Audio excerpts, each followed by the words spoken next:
Well, did you have crazy dreams last night? This morning, there's a brand new study that may help explain exactly why. Joining me now is the Director of Sleep Medicine at Meridian Health, Dr. Carol Ash. Good morning to you. I won't ask you about your dreams last night, but there was a new study. Yes. What did your study find?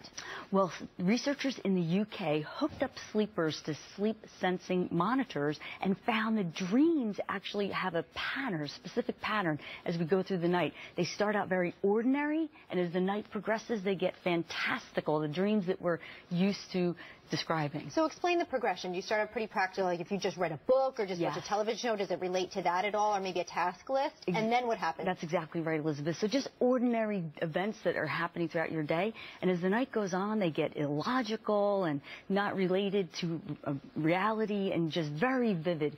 And what we think is happening when you're asleep, the part of your brain that's active is the centers of emotion, and the part of the thinking brain while you're awake is actually inactive. So there's a lot of activity in the brain, but we believe it helps us maintain emotional stability.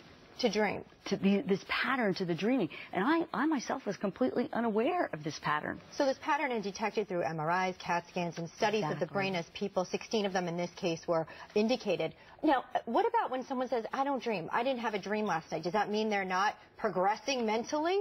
No, Elizabeth, we actually all dream, but your ability to remember the dreams is not so good. You know, you quickly lose the insight of that dream. So if you awaken somebody immediately after a dream, you can keep that data. And now with the apps and all the internet, we're moving into a time where we're gathering data like we never did before and actually seeing into dreams. And it's giving us an understanding that you could even control dreams, and physicians are using that to treat anxiety, nightmares, and actually help with learning. So there is meaning to them there. What about snoozing or, you know, hearing the alarm come out of a dream and then you get back in quickly to another? Does that cycle start again? Does interrupting that dream cause any damage?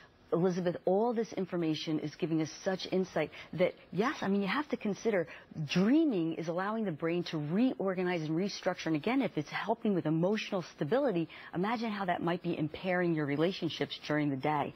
So we have to make sleep a priority and not hit the snooze button and get the right amount of sleep each night. Sounds like a new awakening when it comes to dreams here. We'll say good morning to you and thanks. You're welcome. And sweet dreams tonight. Dr. Carol Ash, thanks.